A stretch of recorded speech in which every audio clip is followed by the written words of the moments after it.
I spent most of my working life at Durham University as a lecturer in geography, and I acquired a speciality in the Middle East. And I suppose in part that led me into an interest in boundaries, because most of the states of the Middle East are artificial creations, a lot of them from First World War.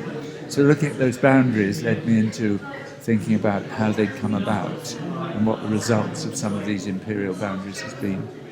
And then I acquired a great interest in political geography, geography of boundaries, and then I founded the International Boundaries Research Unit, which looks at the way in which boundaries come into existence, the way in which they can be managed, and how we can resolve the disputes which have arisen between states.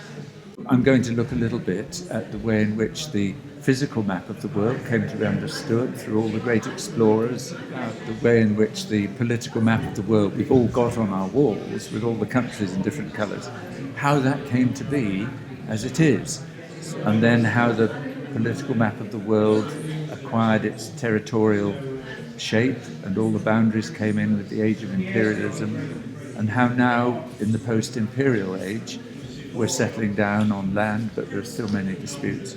And then I'm talking, and perhaps this was the theme because this is the theme of the talk, I mentioned in the title, it's a great deception.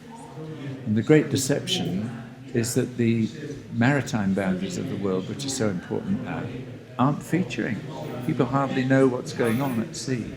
So I'll be talking about the way in which about 30% of the oceans are going to fall under maritime jurisdiction of the coastal states. And this, as I shall say, it's a big, big story. And not a lot of people know about it, and you don't see these boundaries and offshore limits in atlases and on maps. I mean, I was a professional geographer, and that's where, in a sense, my interest in maps comes from. I mean, for me, for much of my life, maps were a tool. Maps were the means whereby I did research, and it was a teaching tool as well. So there's all that. I did A-level geography at school. In those good old days, you were taught maps, and you were taught map projections, and you were taught how to read a map. I was an infantry officer for a time, and so, again, map reading was one of the essential skills. And I suppose since retirement, I've just been fascinated by the whole concept of the romance of maps and the history of maps. And I've very much enjoyed putting together this view of the map of the world. So it's been a long-standing interest, and it's one that will go on. The other thing to remember is that my wife, Brenda, she was into maps in a big way, but these were Ordnance Survey maps, all to do with her Duke of Edinburgh's award work, and she had drawers full of Ordnance Survey maps, and she could pilot her way round with Ordnance Survey maps, second to none. She was fabulous. Good evening, everyone. I'd like to welcome you on behalf of Banner Castle Rotary Club to this lecture this evening given by our own Rotarian, Professor Gerald Blake.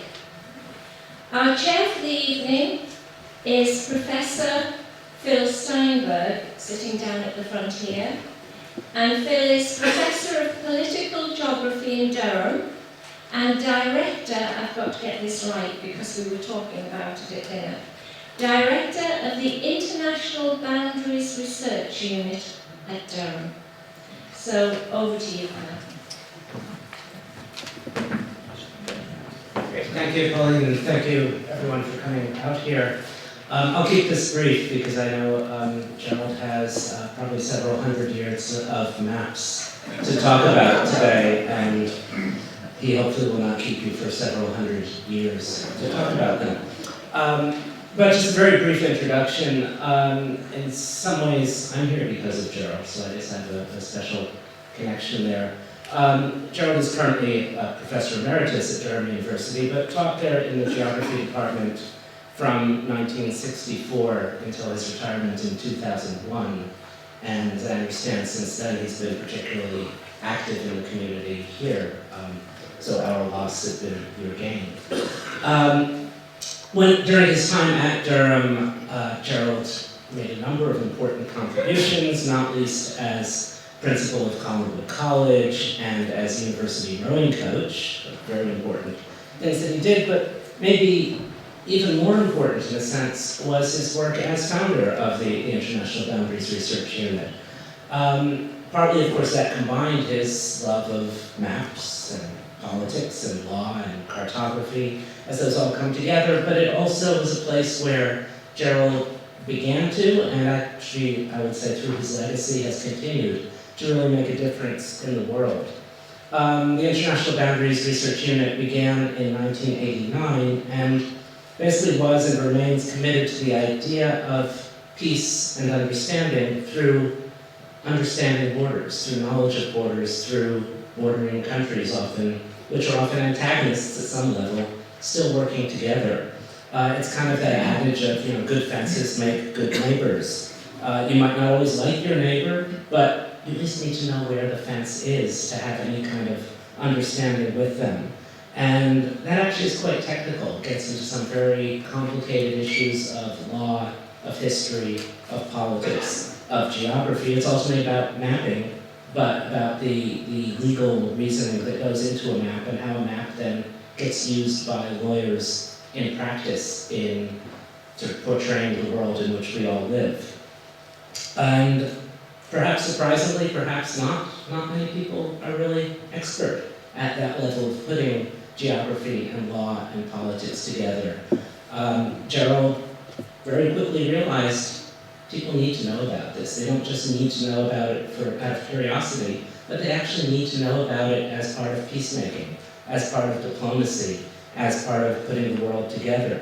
And so he began the International Boundaries Research Unit, and the heart of it was, and in many ways still remains, workshops that are given to civil servants, policy professionals, journalists, people who need to know about how the world is actually drawn up.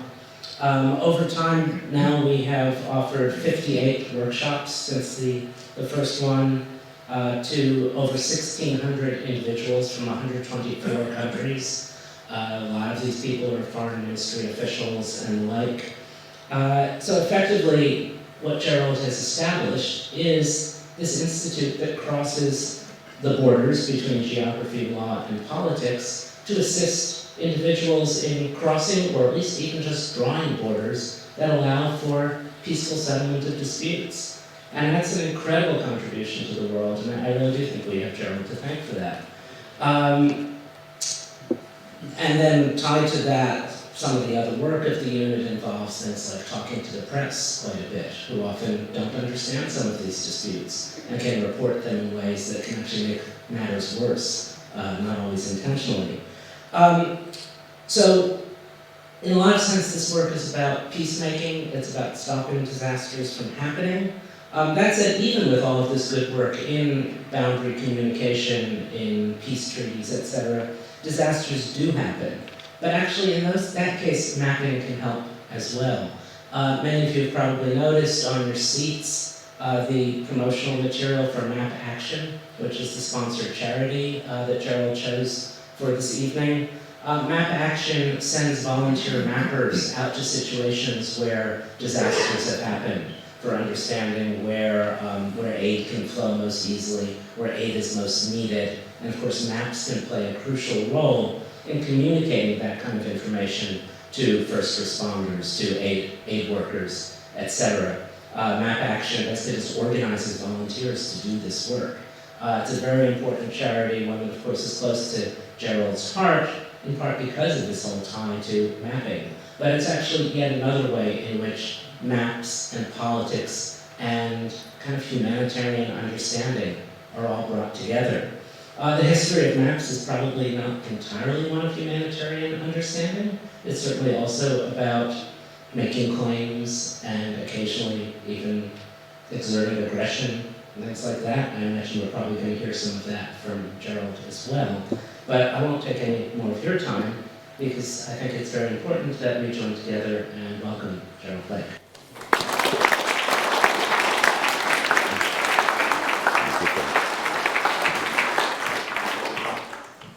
Well, thank you very much, Phil.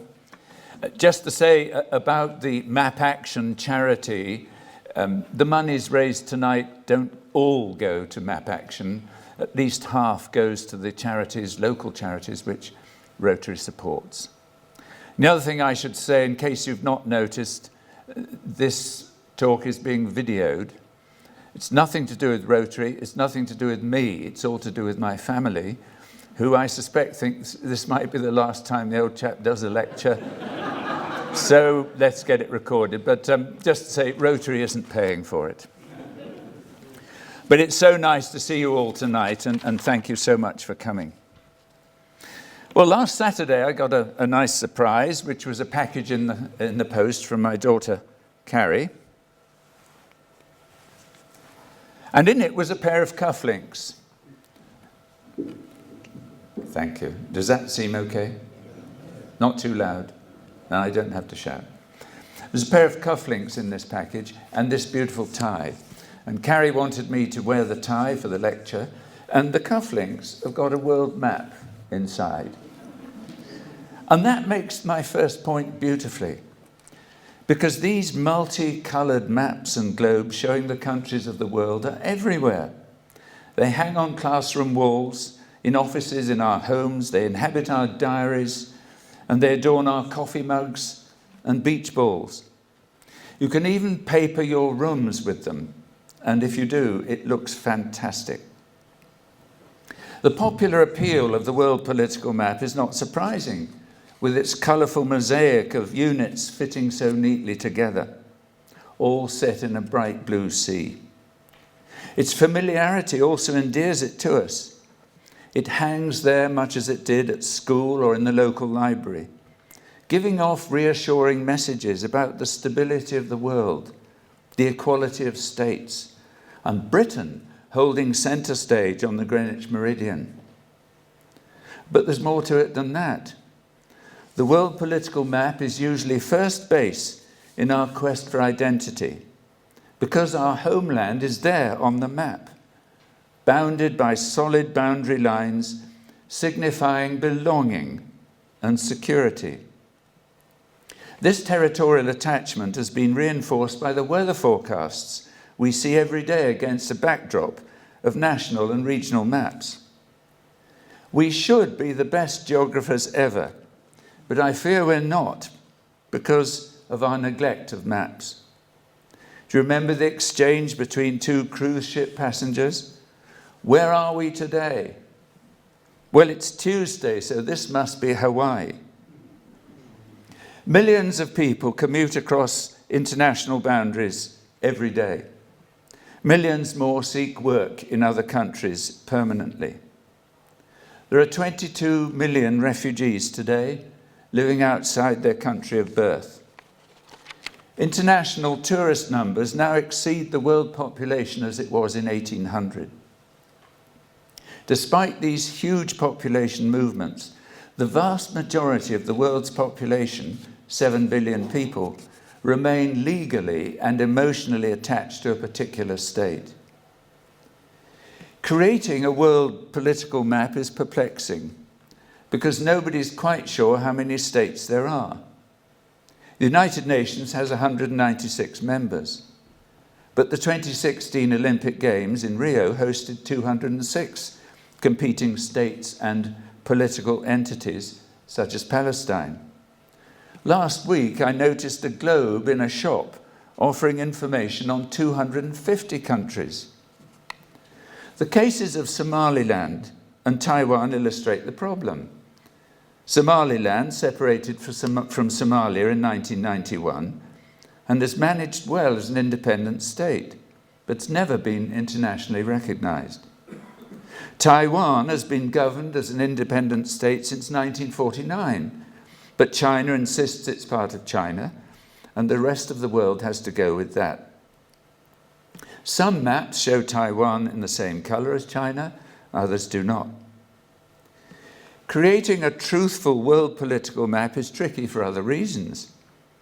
There are contested territories which each party to the dispute will show differently on their national maps. In addition, there are roughly 20 states today which have lost control of substantial parts of their territory to rebel groups. Nigeria, Congo, Afghanistan, Syria, and Iraq, all much in the news for this reason. But there are other forgotten wars, such as the one between Morocco and the Polisario, which has gone on for 40 years. These conflicts illustrate the inevitable limitations of the simple world political map like this one. In the past, political territories were generally smaller than modern states, although from time to time empires popped up to create larger territories. Worldwide, the number of political units probably numbered thousands, compared with 200 or so today. And the imperial world of Europe emerged regardless of the legacy of those indigenous territories. The classic example is Africa, where an age-old pattern of probably 400 or so ethnic linguistic groups was superseded by 40 colonial territories. Similar processes occurred on other continents. I have a map of North America showing over 150 ethnic native groups covering Canada, the United States, and Mexico. But history and geography have contrived to create huge inequalities between states. To start with, there are huge differences in size. Among the super heavyweights, Russia, Canada, the United States, China, Brazil. By contrast, there are 33 microstates with under 100,000 citizens, many of them Pacific Island states like Nauru, Tonga, and Tuvalu, which has fewer people than Durham University. Surprisingly, perhaps, 37 of the world's sovereign states are island states. The revenues of the 25 largest multinational corporations are today larger than the national incomes of a substantial number of states. In 2010, for example, Walmart's revenues were just below those of Norway and ahead of South Africa and Greece. And then, talking of inequalities, is access to the sea. 43 states suffer from the huge handicap of being landlocked, among them some of the poorest countries in the world: Chad, Niger, South Sudan. And the United Nations identifies a further 30 states as disadvantaged because of their restricted access to the sea. For most of us, our mental image of the world is political and not physical, although physical maps like this and physical globes are brought out in geography lessons often enough. When the first images were beamed from space, I think we all had the same reaction. How beautiful and how fragile the Earth seems, but how odd it looks without states and borders. How then did this map we cherish so much come to appear as it does today? The story begins a couple of thousand years ago in the great library of Alexandria. Claudius Ptolemy, a Greek polymath, worked there, surrounded by the world's greatest collection of books and manuscripts, and by the leading scholars of the day. In 150 AD, Ptolemy published his Geographia, a huge gazetteer of the known world, including the names of 8,000 towns and cities. Ptolemy compiled his work using contemporary travellers' tales and earlier attempts to map the world. Incredibly, he owed much to Eratosthenes, who had worked 270 years before, and he too had drawn a world map with revolutionary north-south, east-west grid systems. But that was not all. Eratosthenes amazingly calculated the circumference of the Earth to roughly 25,000 miles, believing it to be a sphere. This means that those early geographers knew that the world they were mapping was less than half of what was out there, awaiting discovery. Ptolemy, on this map you can see, adopted a more elaborate grid reference system than Eratosthenes, which he used to plot places more accurately. Astonishingly, world maps made scarcely any progress for another 1,300 years. The Vikings, Chinese, and Arabs were skillful navigators, but their knowledge was never put together, and no advance in world mapping took place. For centuries, the Europeans were constrained by political unrest at home and insecurity abroad. Their trade was restricted, so there wasn't sufficient wealth to go on exploration and innovation. A number of world maps were published in medieval Europe, which appear to us as somewhat weird. The habit of putting Jerusalem at the center and at the center of the world and at the center of the map was hardly a good starting point for geography, although it might have been for theology. And that's Jerusalem, which is the Mediterranean. That's the Nile. That's the British Isles. And somewhere in there are Durham and York. In a little over a century, maps made in medieval Europe would look absurd as the great age of discovery began to reveal the world as it really was. In 1407, a copy of Ptolemy's forgotten Geographia reached Europe and made a huge impact on geographical thinking. His grid system was a sensation. Unfortunately, Ptolemy's vast southern continent, which didn't exist, confused generations of later explorers. Ptolemy's resurrected map helped kickstart the remarkable period of European exploration, which Prince Henry the Navigator of Portugal initiated from 1420. Several factors encouraged Portuguese, Spanish, and Italian sailors to set sail and reshape the world map, among which were ample funding, a hunger for trade, advances in ship design, and the church.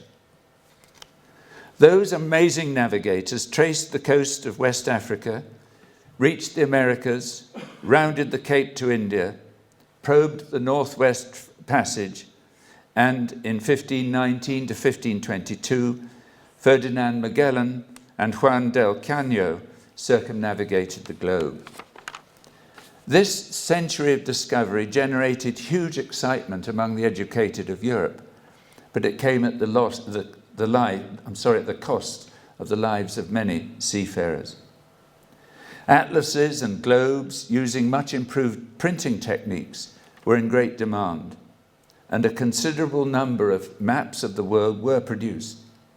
We'll only have time just to look quickly at three. 1569, Gerardus Mercator published his new map of the world in 18 sheets. Put together, it measured 2 meters by 1¼ meters. It stunned everybody who saw it, although the geography was flawed in several respects. For example, the Magellan Strait is shown as a passage between South America and, again, this as yet unseen southern continent. And the size of North America was hugely exaggerated. And the inset map of the North Polar region, which you can't really see, was an island with 4 rivers, which was clearly nonsense. Mercator's lasting significance was his innovative projection, which incredibly remains the projection of choice even today for the maps on our walls and for digital maps produced by Google and others. Mercator's projection, with all lines of latitude and longitude parallel, was a wonderful gift to seafarers who could navigate across the map with straight lines. Dozens of other projections with forgettable names and incomprehensible maths have been devised to overcome the problem of putting a sphere on a flat surface, but none has altogether displaced Mercator. It's easy to use, good to look at, and is so familiar now that Mercator's world is our world. This slide jumped the queue. I noticed this. I don't know how it's happened, but it simply shows that the great age of exploration was 3 centuries long. So it took us the best part of 300 years, actually more, because I think it didn't start in 1492 when Columbus sailed the ocean blue. I think it really started in 1420. So it was more than 3 centuries for us to understand the outline of the coasts, the shapes of the oceans, and so on. So it was a long and arduous task.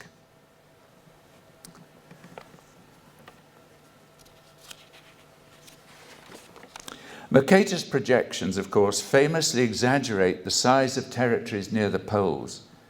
So we've become accustomed to misleading perceptions of area. Scandinavia appears larger than India, but India is 3 times the size of Scandinavia. Greenland appears larger than China, which is actually 4 times larger, while North America appears larger than Africa, whereas it's actually far smaller. Our attachment to Mercator might be precisely because it gives a flattering impression of the size of the wealthier countries. Attempts have been made to create alternatives to Mercator to rectify the worst distortions.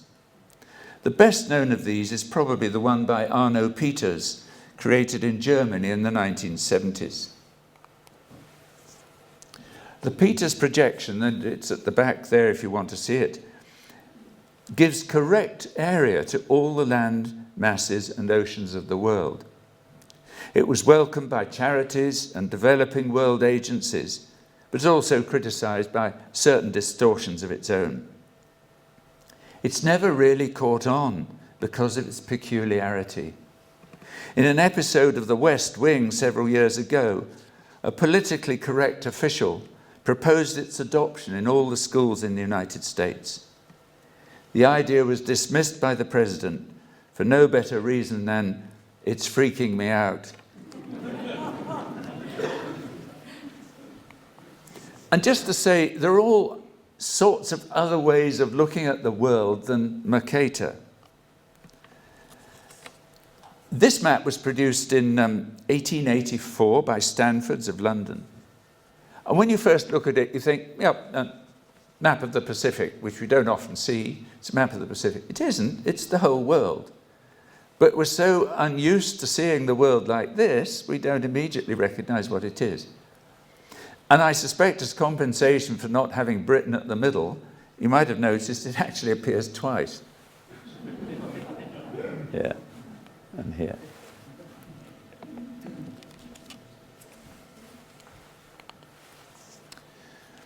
Abraham Ortelius produced a map in 1570, which in effect was a sort of popular map. It appealed to the masses, it was much bolder, it was clearer, it was simpler than Mercator. It wasn't derived from Mercator. So just to illustrate that Mercator's was a professional, technical map, this was a map for popular consumption. The 3 historic voyages of Captain James Cook between 1768 and 1779 filled in many of the biggest gaps in the world jigsaw. New Zealand and much of Australia were outlined. Many Pacific islands were discovered, including Hawaii, where Cook lost his life. The most accurate and detailed charts ever seen were made with the help of Harrison's new chronometer. Cook also finally dispelled the myth of a vast southern continent, so that by the end of the 18th century, it had disappeared from world maps. As the 19th century dawned, the physical outline of the world was known in most essential respects. So where did the system of states and boundaries of the world come from?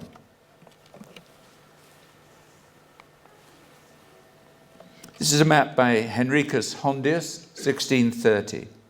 It's beautifully decorated, and it was the first attempt, as far as I can see, to give prominence to political divisions on every continent.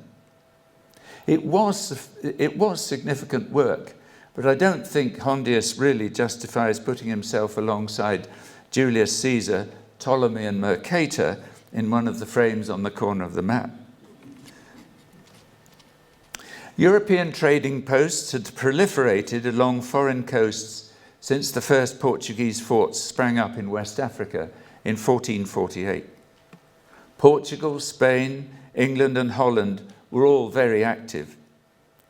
By 1630, several small coastal settlements had been established in Africa and Asia, and there were already European colonies in North and South America.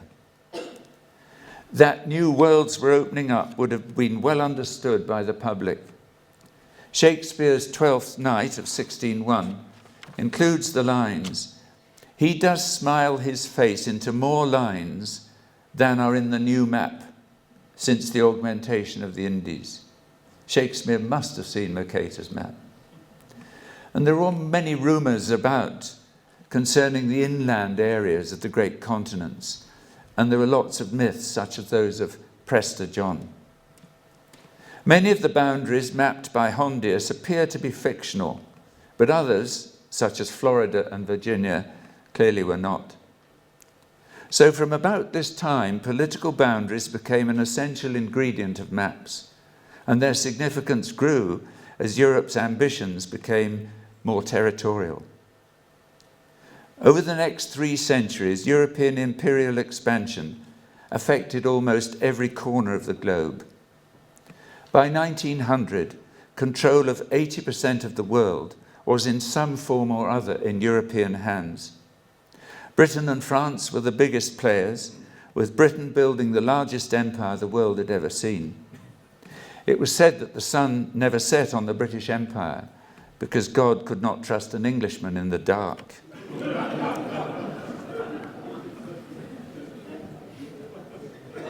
Between them, Britain and France created directly 40% of the boundaries outside Europe. If the boundary making of other European states is added, the figure rises to 55%. European political influence extended far beyond their own territories, so that the world map at the end of the 19th century was to a large extent the creation of Europe. Europeans exported their concept of the state to the territories they acquired. The Treaty of Westphalia, which ended 30 years of war in 1648, set out what the European state should look like. Only territorial states, not the church, for example, could exercise sovereignty. All states were equal. They should not interfere in the domestic affairs of other states. Sovereignty was absolute. And here's the thing, it extended right up to an agreed boundary which had no thickness. However, European ideas of the state didn't always transfer readily to the new colonial possessions. The notion of a precisely defined boundary line was particularly alien in many societies, not all, which had no borders with their neighbours. Many lived happily with what have been called shimmering boundaries. Among nomadic people especially, there was no concept of fixed boundaries. In 1830, Branwell Bronte drew an imaginary map of the Glasstown kingdoms, which were the setting for stories written by his young sisters, Charlotte, Emily, and Anne. He depicted well-bounded countries with no-nonsense borders. It was an expression of the state as Europe thought it should be. I thought you'd like to see this because it's 1800 and it's a Japanese view of the world. And it reflects generations of isolation by the Japanese and a very limited knowledge of the world. And you see here the tendency of map makers to exaggerate the size of their homelands. It's quite common. There's an Englishman lined up in the identity parade at the bottom of the map, and he seems to be wearing a Mac. So something slightly prophetic about that. Progress towards the modern political map was very slow. By 1800, few of today's state boundaries were yet in place. Seen in the context of perhaps 4,000 years of political history, our world map is a novelty. The average age of today's land boundaries is probably about 80 years. New imperial boundaries appeared on maps throughout the 19th century, and the pace quickened towards its close. The process usually involved two stages. First, statesmen would negotiate the approximate alignment of the territory, and later a team of surveyors and cartographers from both sides would fix a precise alignment in the field. This stage would ideally be followed by demarcation on the ground with boundary markers or fences. In India, the British famously planted a massive line of thorn bush hundreds of miles long. Early in 1914, a Captain Nugent lectured to the Royal Geographical Society in London about an Anglo-German commission he'd worked on in 1912 to 13. The commission had successfully completed the surveying and mapping of the Nigeria-Cameroon boundary. After the lecture, Sir Claude MacDonald stood up and addressed the meeting. What he said is an insight into what the scramble for Africa might involve.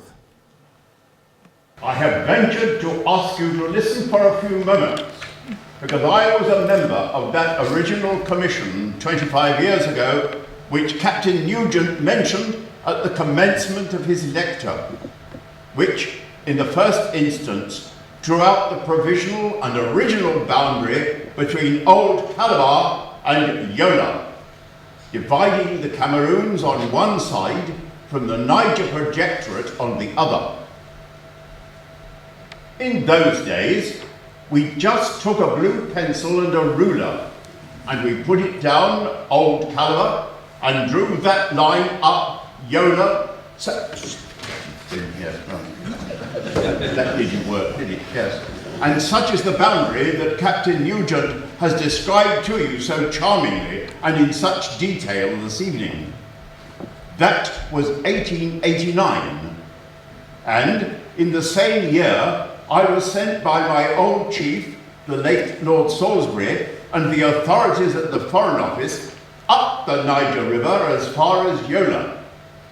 I recollect thinking that when I was sitting with the Emir, surrounded by his tribe, that was a very good thing that he didn't know that I, with a blue pencil, had drawn a line through his territory. In the following year, 1890, I was sent to Berlin to endeavour to get from the Germans some sort of modification of the blue line. And the instructions I received on that occasion, perhaps I'd better not detail them now, were vaguely to grab as much as I could. I was also provided at that time with the only map, the same map on which we had drawn the blue line. That was nothing more or less than a naval chart. It had all the soundings of the sea carefully marked out, but the whole of the rest of the sheet was white. Thank you, John.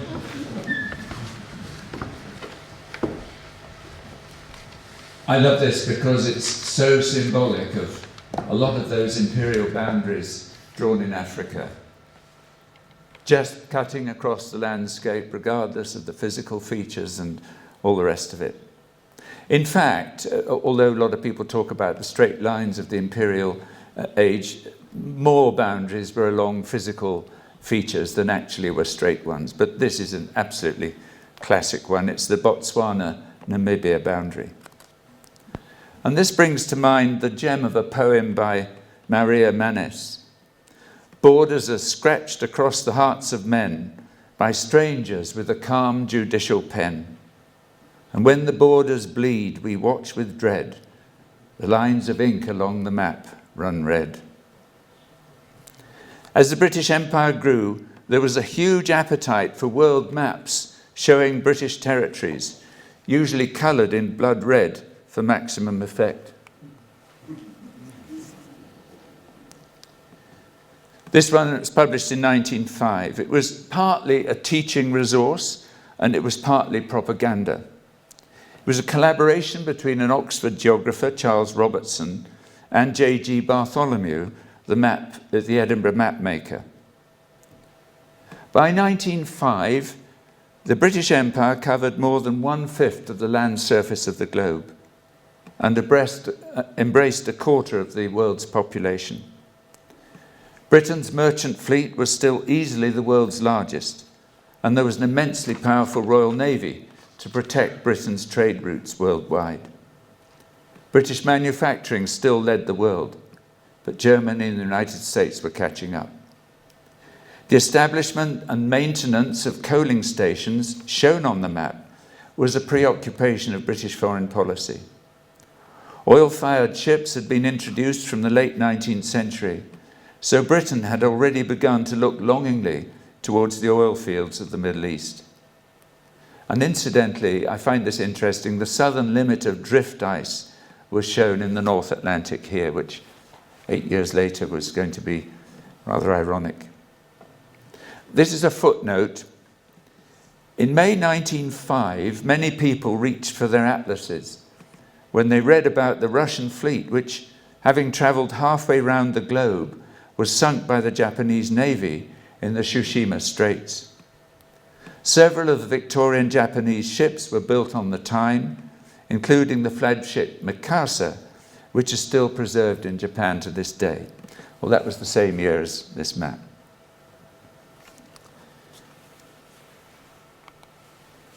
This one's at the back as well. A great example of what can be done when Mercator is dropped in favour of something unconventional. The designer was MacDonald Gill, who was famous for map paintings. He had one in the Queen Mary, and he's got one to this day in the House of Commons.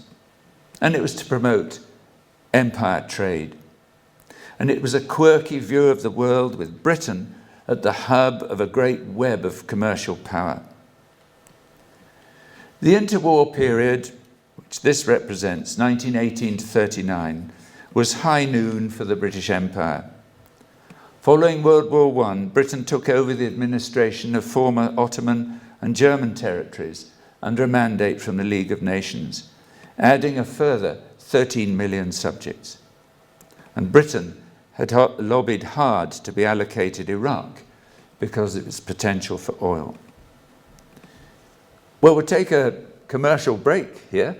There are going to be refreshments at the back, opportunity to look at the maps, and thanks very much to Ian and I think another, probably Roger in Rotary. I've got to screen here 3,000 years of European political history in 3 minutes. And it's absolutely riveting if you've not seen it before.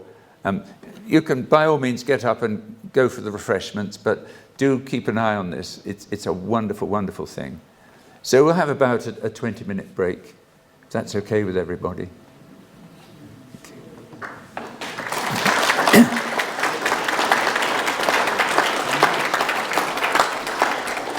And there, the quality of that is extraordinary. Yes, we used to generally use 500,000 maps around navigating to draw our routes on. So, and if you didn't notice the scale, you're suddenly going very slowly across the map. You think, no, it's not right here. Oh, hang on. But I used to use this. Like the tide. Oh, bless her, bless her. Just before you began, you stood up and said, I'm sure Gerald's tie is a map. It's a map. You go and have your tea. I wouldn't have thought of wearing it, but bless her, she sent it. And it is lovely. And there's a world map in there. Yes. Great. Because they're landlocked. Yes. And there it is on my tie. That's nice. I think it's lovely. It's wonderful. I noted your tie, brilliant. There's another one at the front, which I think is probably better. Did you hear how? I'm sorry, I'm wondering how they decided on the Republic of Ireland, Northern Ireland border. Oh yeah, the 1922 Commission. Yes. Everyone wanted a piece of it, so they all had to put their fingers on the pencil and draw it. That's why it's like this. At least that's according to Spike Milligan. I'm over halfway through now, I think. So. Right. You don't have to nod off yet. I've got memories of you, it's probably 25 years ago, giving a talk on the political situation in the Middle East. I wish you'd do it again. It's beyond me now, I think. So. I tell you, that map is fabulous, isn't it? The That one at the changing front. map. There's some wonderful martial music to go with it, but The annexation it's not of- coming through. The Crimea hasn't been sorted on that. I was looking It for ends in 2013. 2013. Yeah, 2013. But it's wonderful, isn't it? It's extraordinary. And anybody who thinks, the map we're looking at is the finished product, which is what some people think, is just... And I was fascinated to see, which I didn't realise, that Scotland became part of Great Britain, England, and then went back to Scotland again for a very short period of time, did and it? went back again. Well, according to that map, it Yeah, did. well, I somebody didn't must have realise that. researched it. I didn't realise that for about 30 years. And what's going to happen next? It's Nigeria, Cameroon's business. Oh, has that rumbled Well, on? don't you know? I mean, it's been rumbling on. but It's all not one I've because ever of got what- involved with, but what I- our friend was quoting.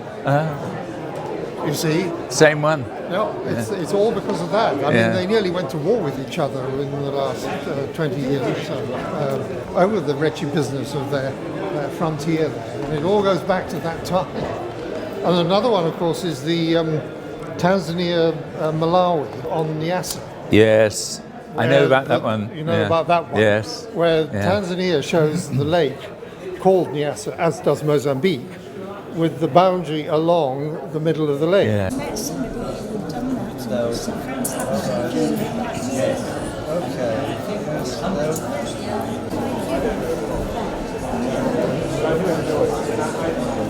First time in my life.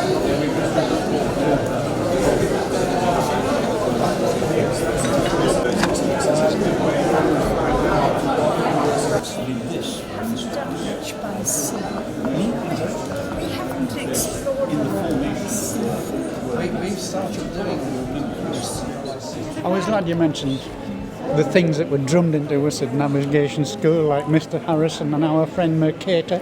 As you say, Mercator just went like that, didn't he? Yeah. But when you were trying to deal, because Mercator's no bloody good over about 60 north, 65 north. Isn't it? No, you can't navigate on a Mercator.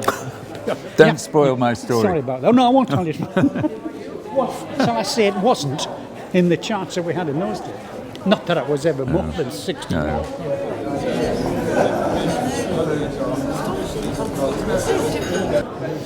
Can you tell me when the Pope was responsible for separating South America? Because that's an interesting thing, wasn't it? It is. He just took a line and it's a was line it of about longitude.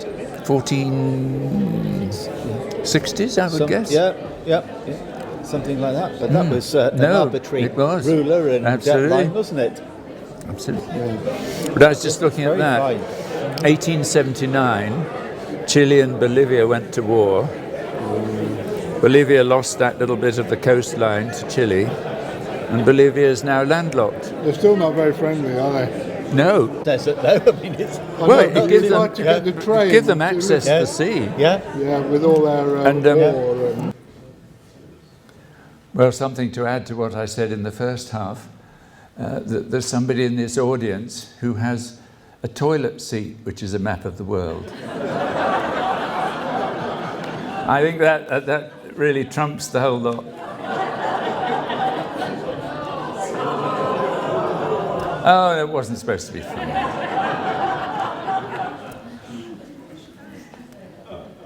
Well, as states all over the world obtained their independence from the European colonial powers, something remarkable happened. While the colours of the states changed on the map as they achieved their independence, their territories remained largely unaltered. There might have been destructive territorial upheavals, but for the legal principle of uti possidetis, whereby newly independent states inherit the borders they possessed at the time of independence. The concept had emerged in the early 19th century as the states of Latin America began to gain independence. It continued to be respected in Southeast Asia and later Africa. In 1964, the African heads of state pledged themselves to respect existing borders. The states of the former Soviet Union did the same in 1994. Of course, there have been some nasty boundary disputes and territorial quarrels, as between India and Pakistan in 1947.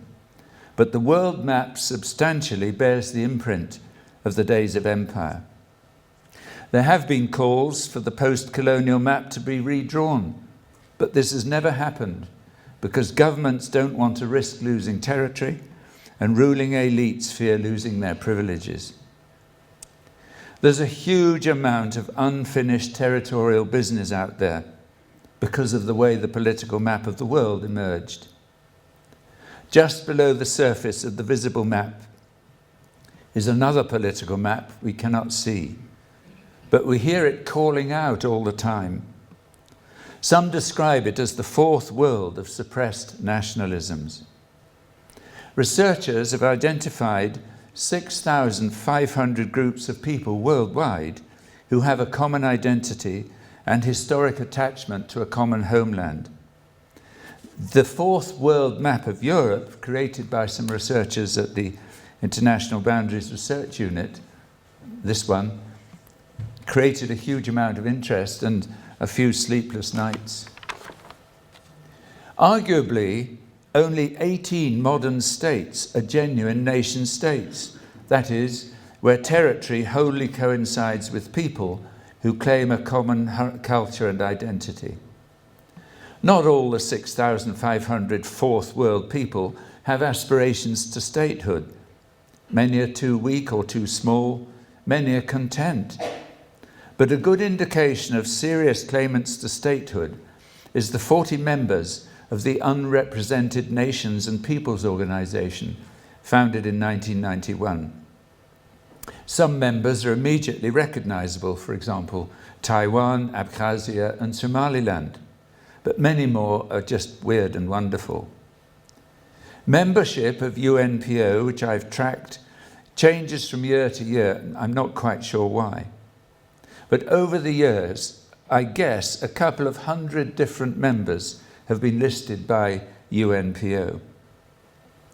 The Oxford geographer Nick Middleton has published a superb atlas of 50 countries that don't exist, unrecognized and largely unnoticed. Their claims to legitimacy, he says, are made invisible by the bold slabs of colour on our maps. All have flags, national consciousness, territorial claims, and some form of government. Surprisingly, about half of Nick Middleton's selection of non-existent countries are not on the UNPO list.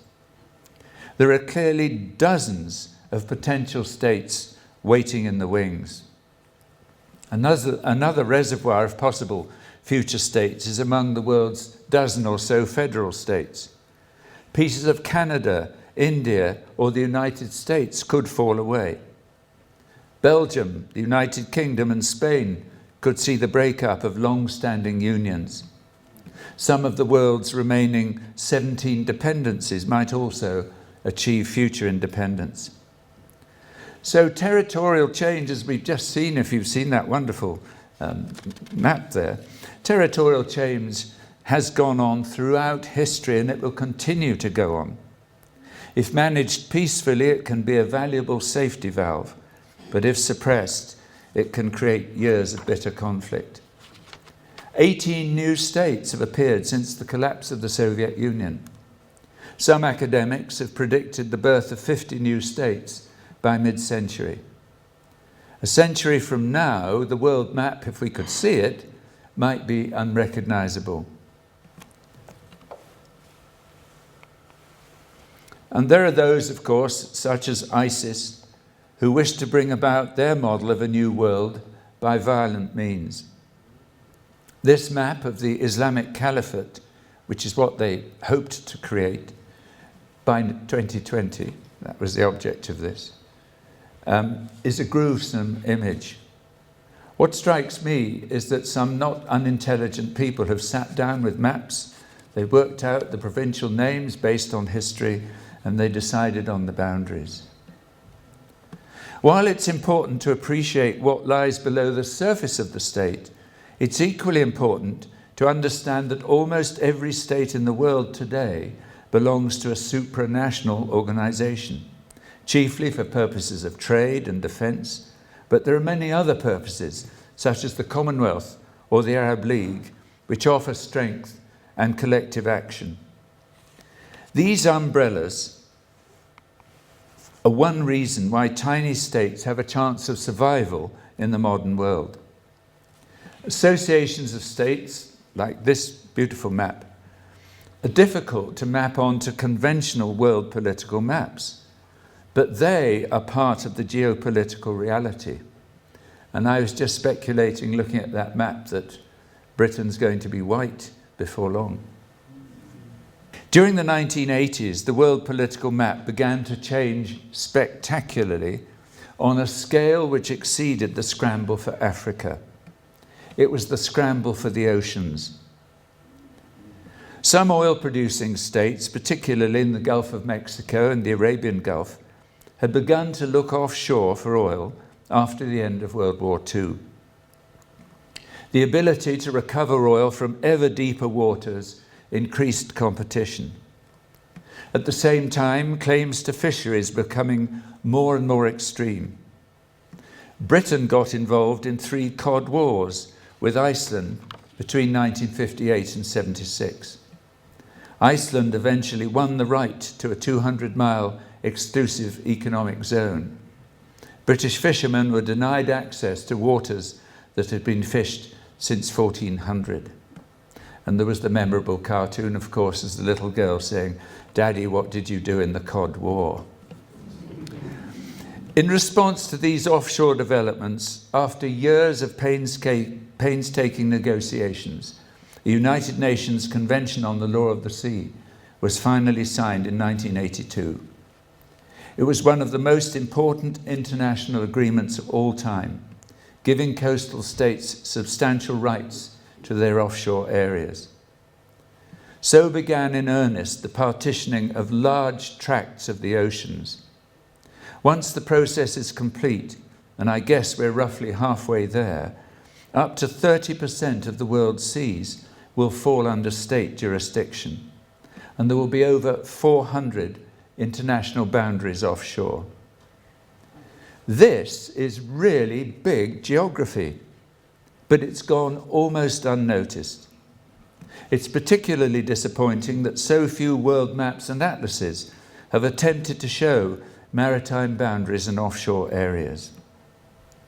Had publishers done so, there would probably have been less talk of the coming borderless world in the 1980s and 90s.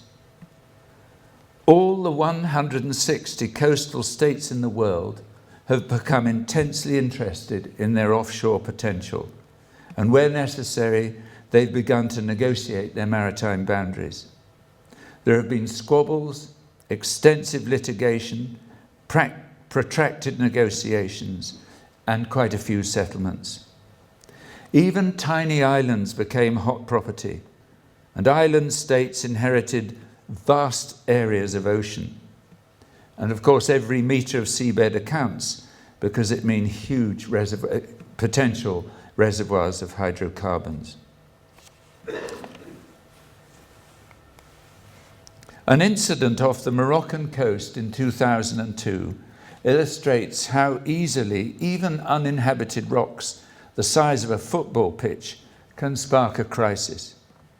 A few Moroccan troops climbed onto an uninhabited Spanish-owned island off the coast of Morocco, and there was immediate talk of war, not least in the Daily Mail, which reminded readers that Moroccan rebels had slaughtered 13,000 Spanish troops in 1921. And this just shows how easily a small incident can be blown up into a potentially very nasty one. I once saw a cartoon of a couple waving wearily goodbye to dinner guests, and the wife was saying to her husband, "Oh, I thought they'd never go until you brought out your copy of the UN Convention on the Law of the Sea."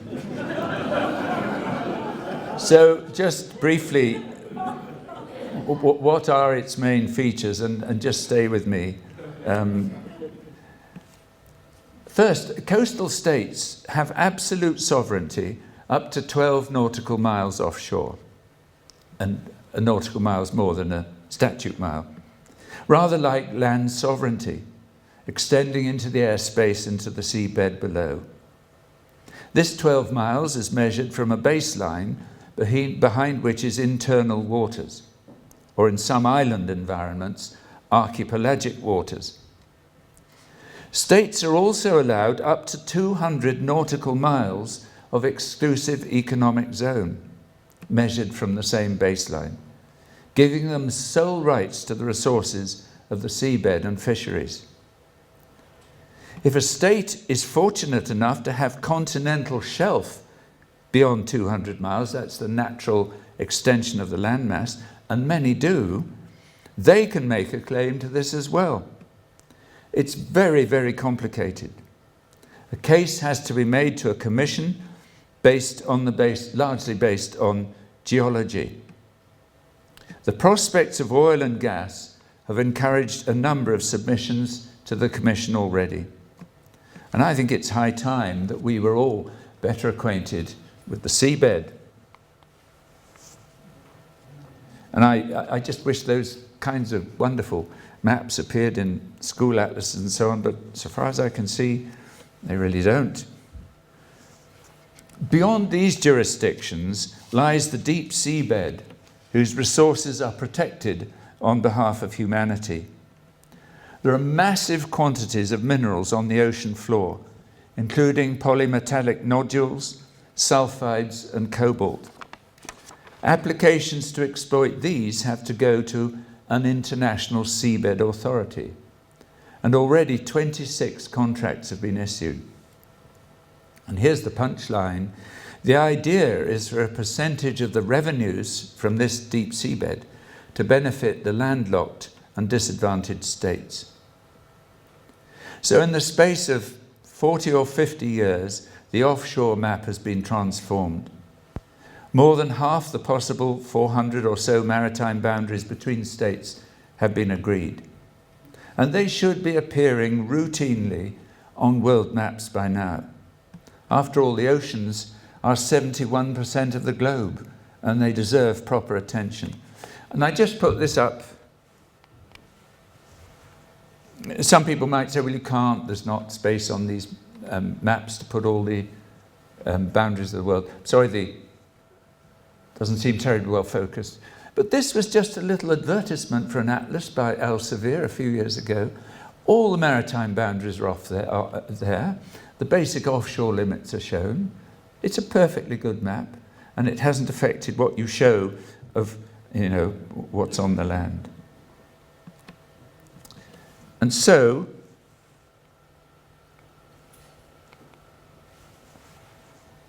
that's it. That's the offshore political geography. 200-mile limits and all the boundaries in red which have been agreed to date. Of course, there is a deterrent to mapping offshore because in certain areas it is extremely complicated, especially where there are overlapping claims. Russia attracted a great deal of attention by placing a flag on the seabed of the Arctic in 2009.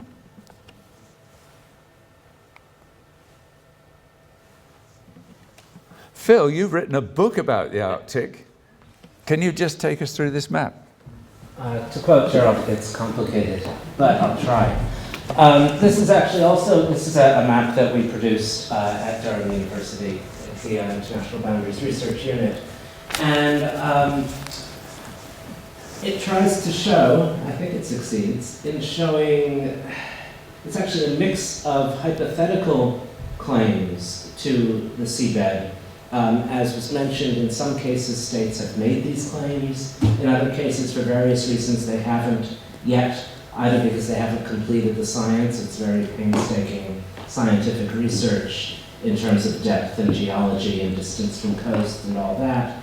Also, sometimes for political reasons, states haven't made claims. What we see there, though, is the obviously the land is in sort of beige of the countries around the Arctic. That's the Arctic Circle is the outer limits of the map. And then the sort of less pale colors are the I'm trying to see what you can see at this level here. Basically, what you see there in colors are the claimed continental shelf for Russia, Denmark / Greenland, and Norway. Canada and the US, for different reasons, have not yet made claims. So these are potentially where their claims might be if they were to. I do want to point out, though, that while it's great to show all these maritime boundaries on a map, it itself can lead to a whole other level of confusion, in part because the maritime boundaries are important boundaries in terms of resource rights, but they're not the actual political boundaries where, for instance, military claims to territory, they're not fully a part of these states' territory. And we've actually run into quite a few problems with this map of people not understanding the difference between a territorial sea and exclusive economic zone and outer continental shelf, things that now you are all experts in, thanks to Professor Blake, I might add. The other issue there, you can see especially kind of running from Greenland toward Russia, this huge kind of slashed, hatched area, because that's basically you have, and there's other parts that you probably can't quite see as well on the projection, but there's a lot of overlapping space. Not surprisingly, if you're extending a country's continental shelf out into the sea, you're going so far from the coast that you're very likely going to have overlaps with other states. That's actually not as scary as it looks. The UN Convention on the Law of the Sea was written that way. Every state should go map as much as they can. There probably will be legitimate overlap. That's okay. First map it, get it recorded, and then we will move to settlement. And I can certainly say it's given me a lot of headaches explaining this map to journalists who look at this and see all these overlapping claims and say, does that mean they disagree? There's about to be a war. And I say, no, it just means they've done good science, and everybody acknowledges that everybody has done good science, and now it has to go into negotiation.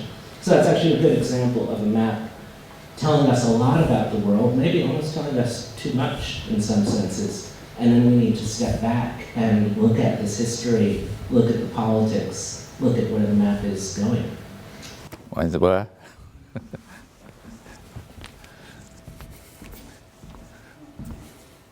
Well, thank you very much. That's and of course, Phil. Oh dear, what have I done? That's the simplified version, but I made you talk about the complicated one. I'm just checking that you could do it, and that was wonderful. Thank you so much.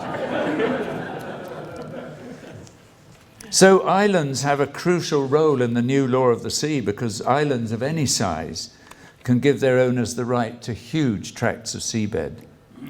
Many forgotten islands became the subject of bitter disputes. The number of disputed islands is probably much the same as I counted in 1998, which was 27, because as one is resolved, another pops up somewhere else. And my 1998 map is on display at the back. A few offshore disputes are potentially very dangerous, and I'll finish with briefly mentioning two. And there are others which make the news, of course, on occasions.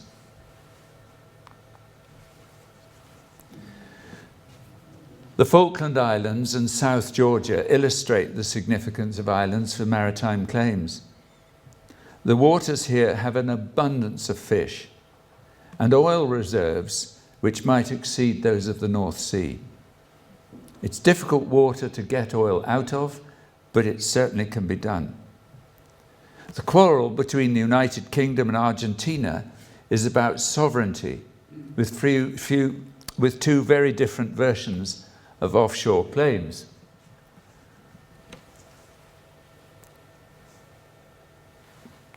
That, of course, is the Falkland Islands, and not forgetting that South Georgia is also claimed by Argentina.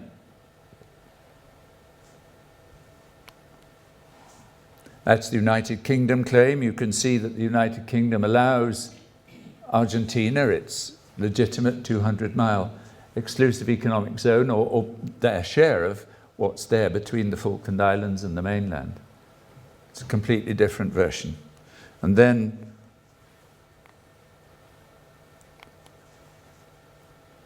again, I won't go into that. I can't even read the key at this scale. But you can see that is the overlapping claims. And there's deadlock there. And although the United Kingdom and certainly oil companies are going ahead with exploration and so on, it's a pretty dodgy thing because the Argentines still claim this is all illegitimate and illegal and so on. And I'm afraid one day there will be a flare-up down there. A possible solution, which has been discussed for quite a number of years, and it's worked beautifully elsewhere, is some sort of joint exploration. But both parties think, well, then that recognises the rights of sovereignty of the other state.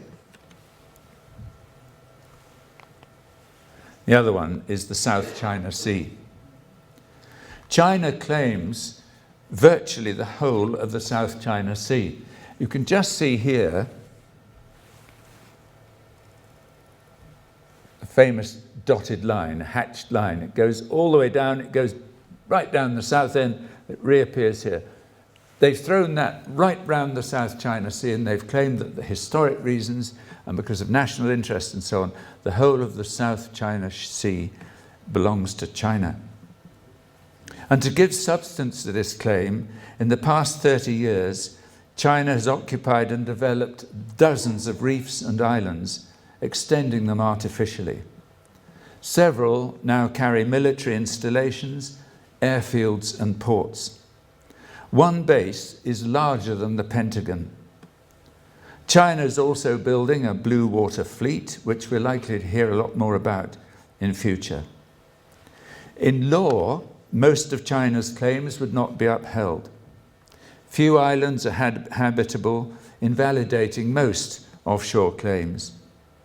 The Chinese have been trying to demonstrate habitability since the 1990s. This is one of my favorite photographs. And this is how they started before they began importing massive amounts of rubble and so on to develop these islands. And I always think those poor guys doing their national service on that island. Other regional states, Vietnam, Malaysia, Philippines, Taiwan and Brunei, all claim some of the 200 islands in the South China Sea. They've also occupied some islands, but China is easily the dominant power. I think there's a serious risk that the United States will one day assert its right to sail ships through the Chinese-occupied islands once too often, with serious results. The chief reason why China is investing so much in the South China Sea is a deep conviction that it's essential to maintain control of vital trade routes. And if you look at the world map and think about it, you can see why. It's not all about irritating the Americans. And Phil was mentioning the complexity. I just put this one on. It's the Gulf of Thailand, and it shows the way in which the offshore limits of the various coastal states there, which were at loggerheads, and one time this was a real flashpoint, with a lot of care, a lot of good technical work and legal work, they've now come to an accommodation. And you see there are shared zones, there are all kinds of compromises, but it can be done. And I suppose in a sense that's good news. So to complete. On hearing the news of Napoleon's victory at Austerlitz in 1805, William Pitt famously said, pointing to the map of Europe, "Roll up that map. It will not be wanted these 10 years." And what an odd thing to say. Surely we need to not to roll up our maps, but to unroll them and consult our globes at times of geopolitical change and uncertainty, not put them away. Like William Pitt, we live in unsettling times. The world political map is still an essential starting point for conversations about global affairs. It is a tool and not an icon, and we should put it to work. Thank you.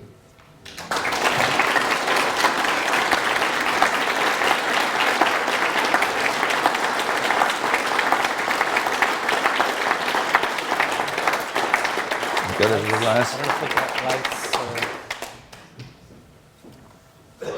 We'll now take some questions once we get lights.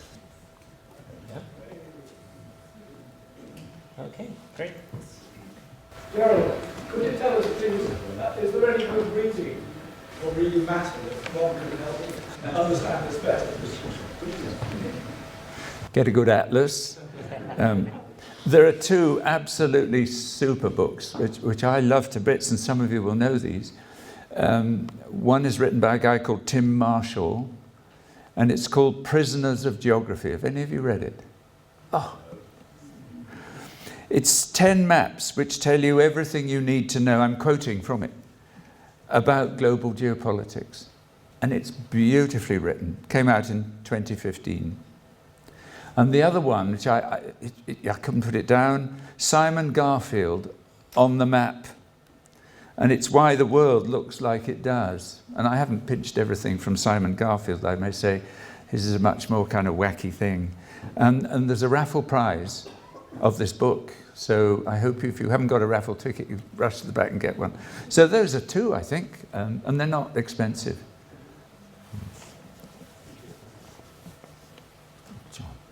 Just a little anecdote.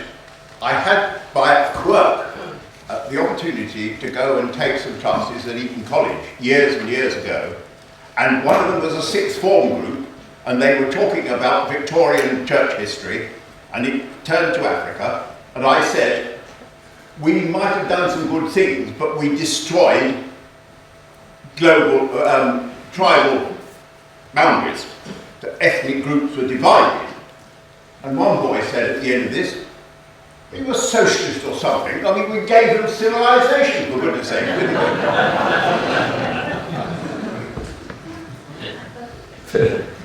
As a former head of history here, can I ask a very humble question? What do you think about the Australian maps which show Australia as the centre of the world and the British Isles as little additions later? You know the map that you often find. Yeah, but why not? Why not? There was a French geographer in the 60s, I should think, produced a whole series of maps of the world seen from Moscow and from Peking and all sorts of parts of the world. And those perspectives are some that we find a bit intimidating, but they're how those parts of the world see the world. We're so used to being in the middle of things. There's no reason why we should be. We're on longitude naught, but that doesn't really validate the Eurocentric view of most of our maps. So, good luck to the Australians.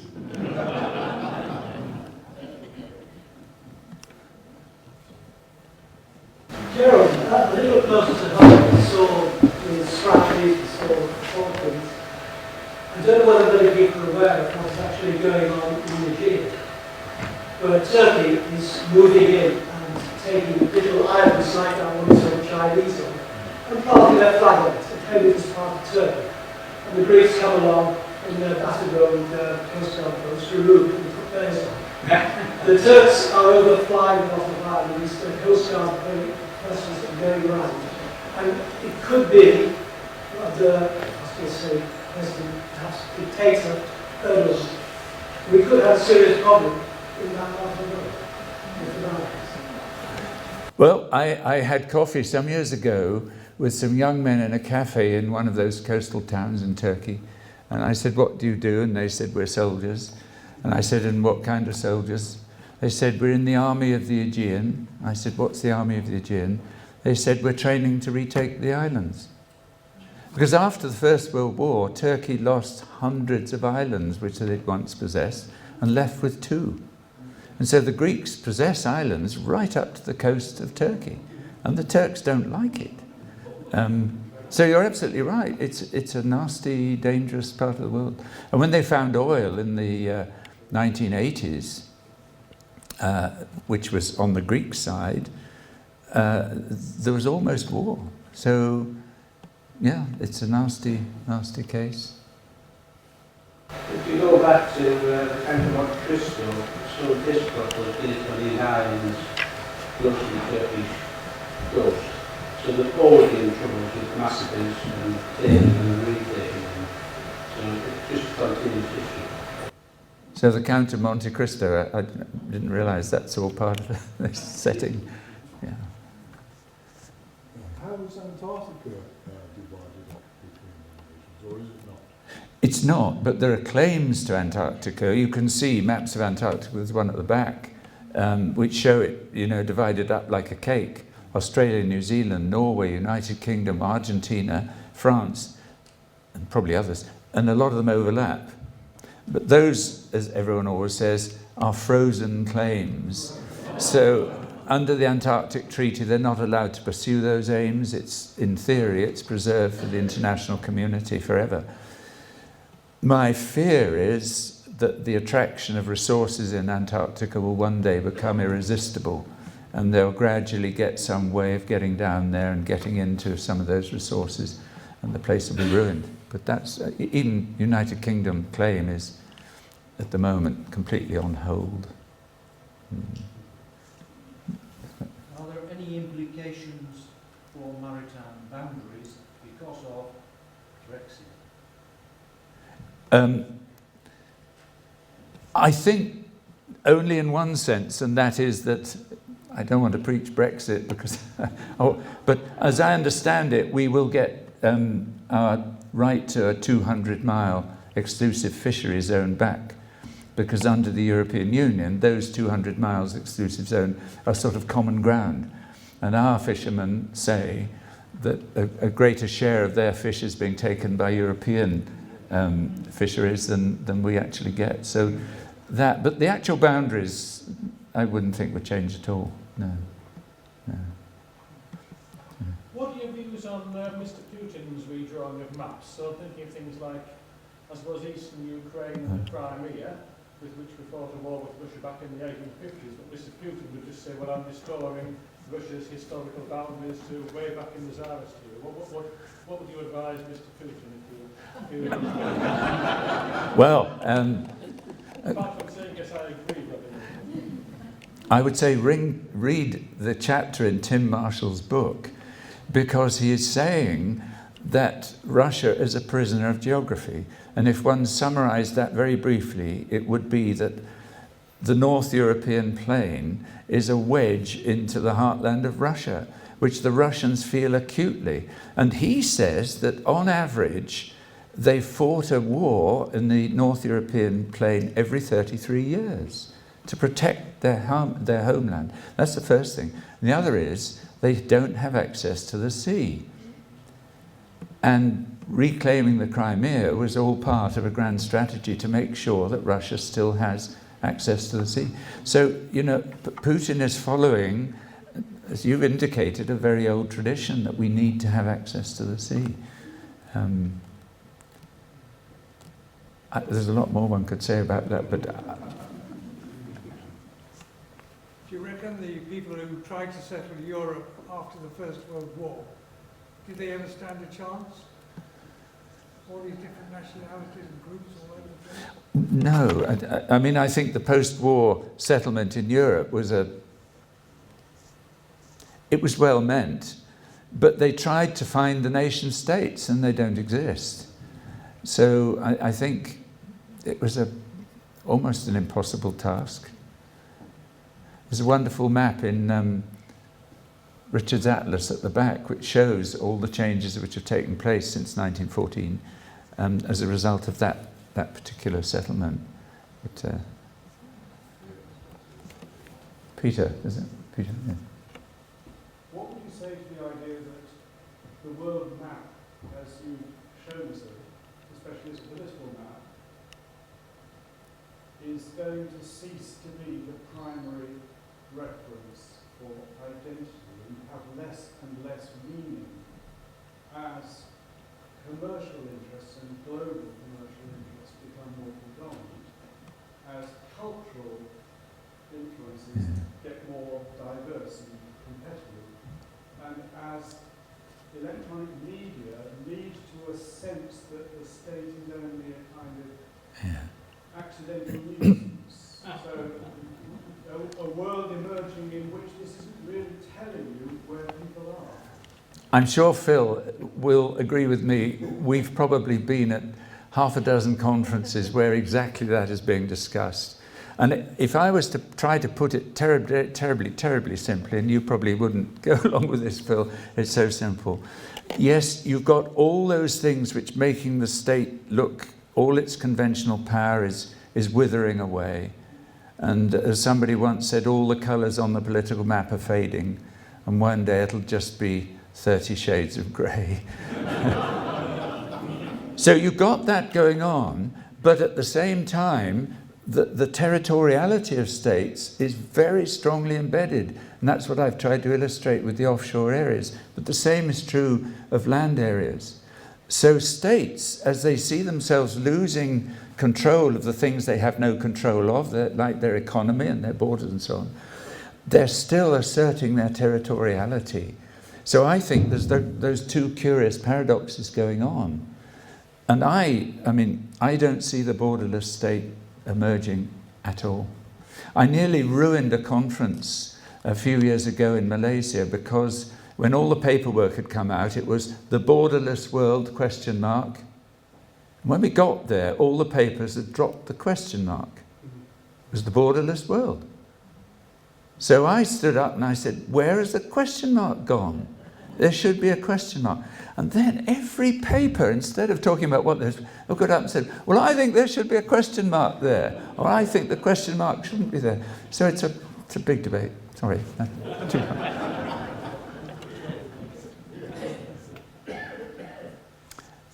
I think we probably raffle time, is it? Or is it the chairman's time? Anyway, I'm going to sit down. No, I defer to the raffle.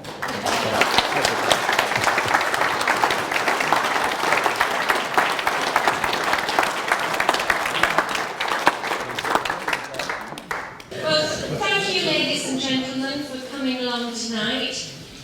I'd like to thank Gerald. Gerald has been organising our Rotary lectures for about 10 years, and this is the first time he's offered to speak himself. Well worth waiting for, Gerald. Thank you very much.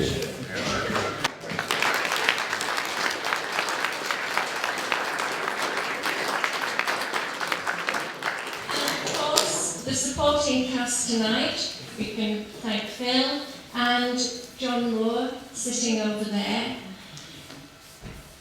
But especially we would like to thank Barnard Castle School. We always feel that the lectures held here are very special. So thank you to all of the staff. I don't know if there's anyone in the hall tonight, but thank you to all of the staff who've helped. And I have forgotten to thank our own Rotarians, all the Rotarians who have helped Gerald to put on this evening. Thank you very much.